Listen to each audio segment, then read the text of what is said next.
Shalom,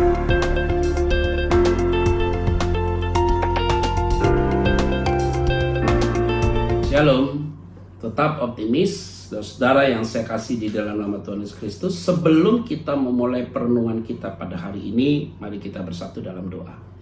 Tuhan, terima kasih satu kesempatan kami kembali merenungkan firman-Mu, sehingga firman-Mu hari ini kami bisa pegang.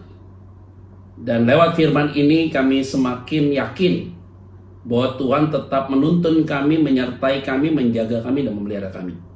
Bicaralah bagi kami Tuhan, dan hamba-Mu yang menyampaikan pun juga diberkati Tuhan. Semua yang mengikuti ini juga diberkati Tuhan. Di dalam nama Tuhan Yesus Kristus kami berdoa dan mengucap syukur. Haleluya. Amin.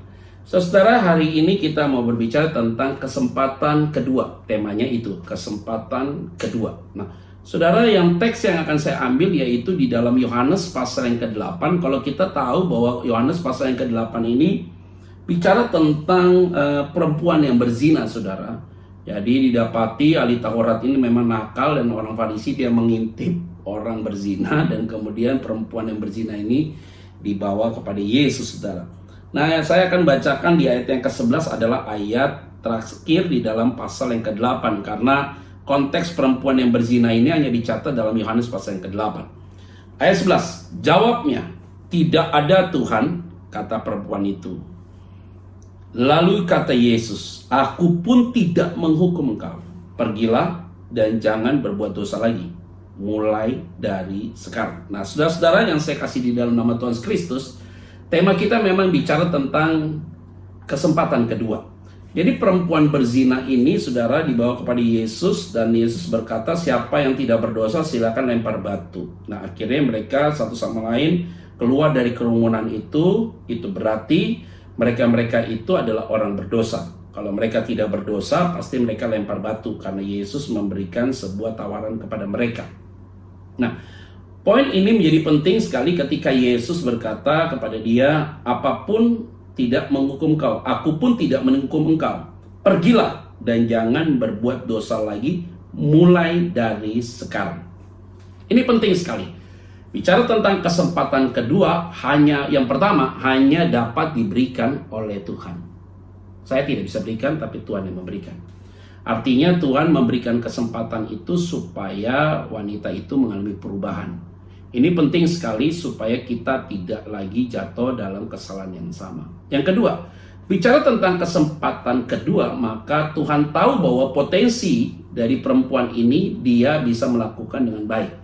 Artinya potensinya adalah Tuhan tahu bahwa wanita ini bisa menjadi lebih baik. Memang ternyata wanita ini mengalami satu perubahan dalam kehidupan dia.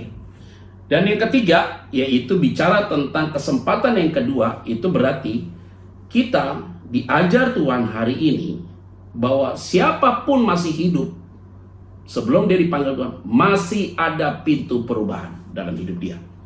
Nah, oleh karena itu dalam perenungan kita pada hari ini, kesempatan Tuhan berikan bagi kita untuk berubah. Yang kedua, karena Tuhan tahu dalam diri kita ada potensi untuk lebih baik.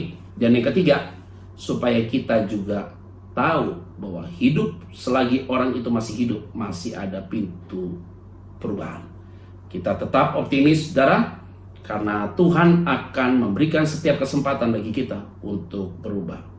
Dan biarlah kebenaran firman Tuhan yang kita renungkan hari ini kita pegang menjadi satu keyakinan teguh. Orang-orang di sekitar kita pasti diubah oleh Tuhan. Mari kita bersatu dalam doa. Biarlah setiap kami masing-masing, Tuhan telah memberikan kami kesempatan untuk kami mau berubah. Karena itu Tuhan, pribadi lepas pribadi pasti diberkati Tuhan dan mengalami pembaharuan daripada Tuhan. Ampuni dosa kami kalau Kau dapati kami salah. Dan biarlah kami melangkah hari ini dengan tidak ada beban apapun. Di dalam nama Tuhan Kristus kami berdoa mengucap syukur. Haleluya. Amin. Tetap optimis dan semangat, saudara, dalam melakukan aktivitas kita pada hari ini. Tentunya Tuhan dipermuliakan. Tuhan Yesus memberkati kita semua. Shalom.